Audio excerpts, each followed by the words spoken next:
వంశీ గారికి నా హృదయపూర్వక నమస్కారం.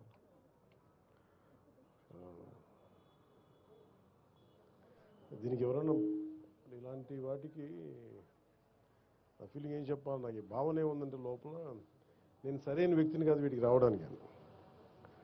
అంటే ఒక మఠాధిపతుల్ని వీళ్ళని ఏదైనా మాట్లాడాలి, నాకేం మాట్లాడాలి నాకు తెలియట్లేదు.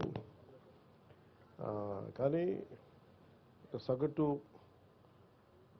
హైందవ ధర్మాన్ని పాటించే సగటు వ్యక్తిగా హైందవ ధర్మం అవమానపరుస్తున్నా, దాన్ని దిగజార్చేలా మాట్లాడుతున్నా, దానికి ఒక ఆల్టర్నేట్ వాయిస్ ఉండాలని కోరుకుంటాం. ముఖ్యంగా ప్రసార మాధ్యమాల్లో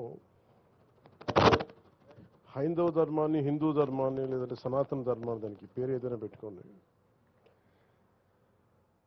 సనాతన ధర్మాన్ని కించపరిచేలాగా రకరకాల వ్యాఖ్యలు ప్రసార మాధ్యమాల్లో ఉన్నప్పుడు దానిని నిలబెట్టి దాని పక్షాన మాట్లాడే ప్రసార మాధ్యమాలు చాలా తక్కువ. ఇది కేవలం ఒక వ్యాపార ధోరణిని కాకుండా హైందవ ధర్మాన్ని, సనాతన ధర్మం కోసం గొంతు ఉండాలి, గళమిప్పాలి అని చెప్పి మహావంశీ గారు ప్రారంభించిన ఈ కార్యక్రమం, ఈ భక్తి ఛానల్, మహాభక్తి ఛానల్కి నిజంగా చాలా అవసరం ఉంది. మనస్ఫూర్తిగా వారికి నా ధన్యవాదాలు తెలుపుతూ ఉన్నాను. మనం మహాభక్తి అంటే నేను వారికి చెప్పదలుచుకుంది ఏంటంటే, ఈ ప్రోగ్రాం ద్వారా ఎప్పుడు మన హిస్టరీ, ఎప్పుడు కూడా మన చరిత్ర స్కూల్లో మనందరం నేర్చుకుంది కానీ ఇప్పటికీ నేర్పుతుంది కానీ మన ధర్మం తాలూకు లేదంటే మన చరిత్ర తాలూకు గొప్పతనం ఎవరు చెప్పరు.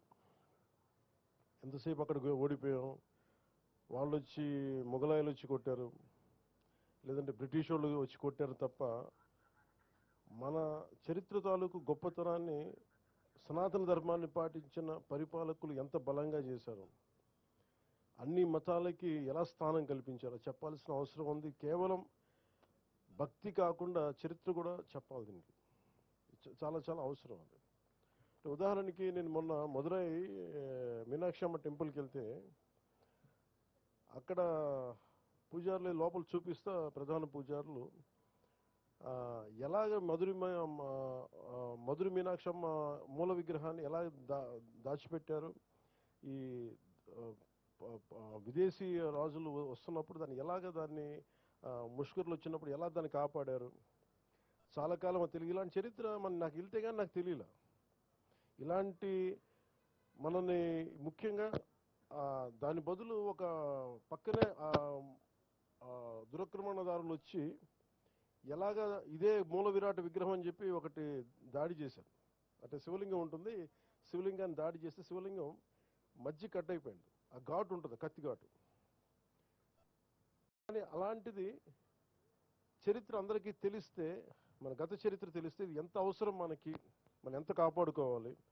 మనం ఏమనుకుంటామంటే in the name of secularism అన్ని మతాలు సమానమే, కానీ అన్ని మతాలు సమానం అని చెప్పిన హిందూ ధర్మాన్ని పదే పదే అందరూ సాగు కొడతా ఉంటే మటుకు నాకు ఇబ్బంది అనిపించింది. నేనేమి బలమైన ఏమంటుందని ఒక మంకు పట్టుబట్టే, లేదంటే ఒక మూర్ఖంగా పట్టుబట్టే హిందువుని కాదు నేను. అన్ని మతాలు బాగుండాలని కోరు, అది నా ధర్మం చెప్పింది.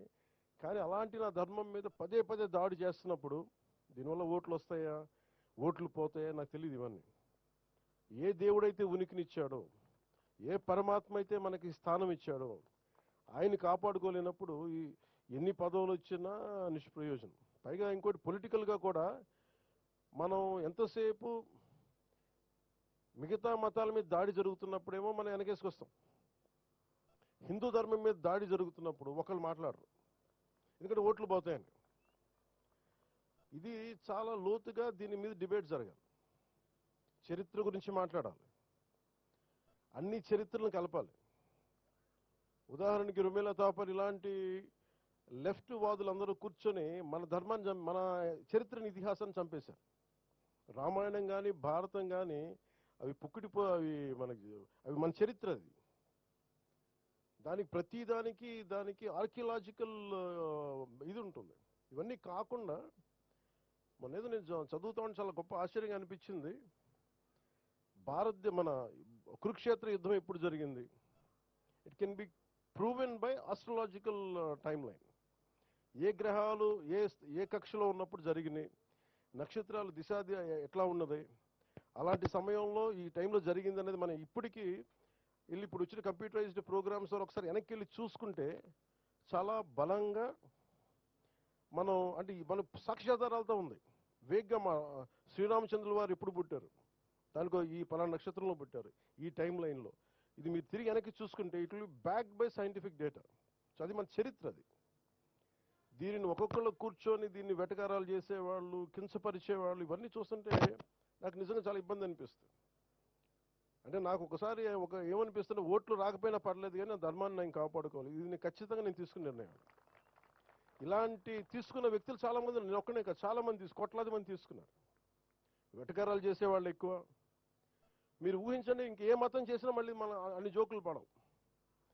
హిందూ ధర్మాన్ని తిట్టేది ఎక్కువగా హిందూ ధర్మం మీద గౌరవం లేని హిందువులే. వెటకారాలు ఎక్కువ మనకి. అదే మీరు కూర్చోబెట్టి ఇంకే మతం గురించి మాట్లాడదామని మళ్ళీ భయం వచ్చి ఇంట్లోకి వచ్చి కొడతారని భయం, అంతే.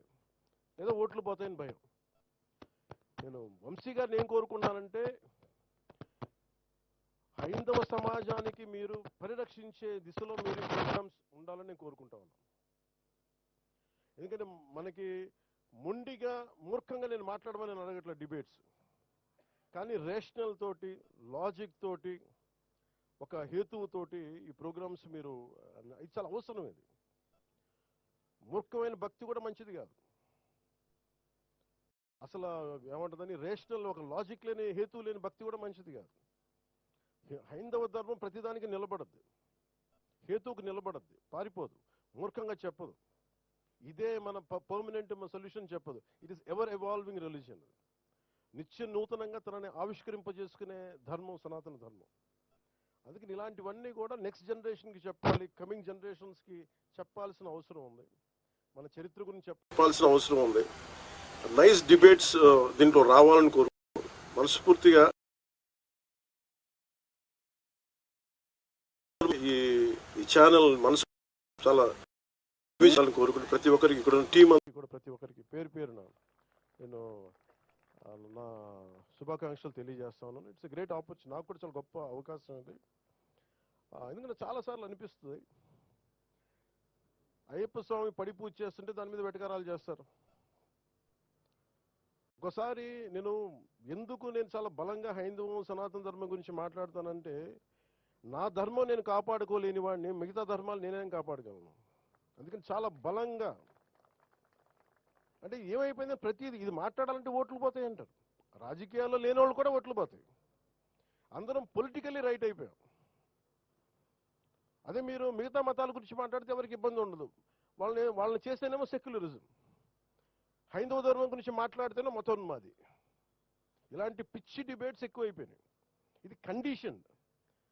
200 ఏళ్లుగా బ్రిటిష్ మెకాలే దగ్గర నుంచి మనల్ని కండిషన్ చేసి రుమిలా తాపర్ లాంటి హిస్టారియన్స్ వక్రీకరించి ఇవన్నీ చెప్పి మనల్ని కండిషన్ చేశారు. అలాగే మనకి కూర్చోబెట్టి ఉత్తరానికి, ఉత్తర భారతానికి మనకి సంబంధం లేదన్నట్టుగా, దక్షిణాది వేరు ఉత్తరాది వేరు అని చెప్పి పిచ్చి ఐడియాలజీ కానీ, ఇవన్నీ మనం కౌంటర్ చేయాల్సి ఉంది. Arguments through rational argument, through proper logical arguments తోటి, బలమైన సాక్ష్యాధారాలతోటి. చాలామంది ఎక్స్పర్ట్స్ ఉన్నారు. అలాంటి గొప్ప వ్యక్తులందరికీ మీరు ఒక ప్లాట్ఫామ్ కావాలి. అది మనకి ఆంధ్ర రాష్ట్రం చాలామంది ఉన్నారు. ఇది మన ఆంధ్రాలో కాదు, తెలంగాణ తెలుగు ప్రజలు ఎక్కడున్నా అందరూ దీన్ని అందరూ చూసే ఛానల్ అవ్వాలని మనస్ఫూర్తిగా కోరుకుంటూ, ఈ సందర్భంలో మహావంశీ గారికి చాలా టఫ్ జాబ్. ఒక ఛానల్ని తీసుకురావడం అంటే కొంతమందికి ఎంప్లాయ్మెంట్ ఇవ్వడం, చాలా బాధ్యత తీసుకుంటాం. ఆల్రెడీ ఒక ఛానల్ చేశారు, ఒక ఎంటర్టైన్మెంట్, ఒక న్యూస్ ఛానల్ ఉంది, ఒక ఎంటర్టైన్మెంట్ ఛానల్, దానికి భక్తి ఛానల్ కూడా ప్రారంభించడం అంటే చాలా కష్టసాధ్యమైంది. ఆయన నాయకత్వంలో, ఆయన లీడర్షిప్లో ఇది మరింత ఉన్నతిని సాధించాలని కోరుకుంటూ, ప్రతి ఒక్కరికి పేరు పేరున ఇక్కడికి వచ్చిన మీ అందరికీ ధన్యవాదాలు తెలుపుకుంటూ, ముఖ్యంగా ఇక్కడున్న చిన్న పాపలందరికీ మీరు క్షమించాలి. మీరు మీరు సరిగ్గా మాట్లాడలేకపోతే మీరందరూ పైకి రండి ఒకసారి.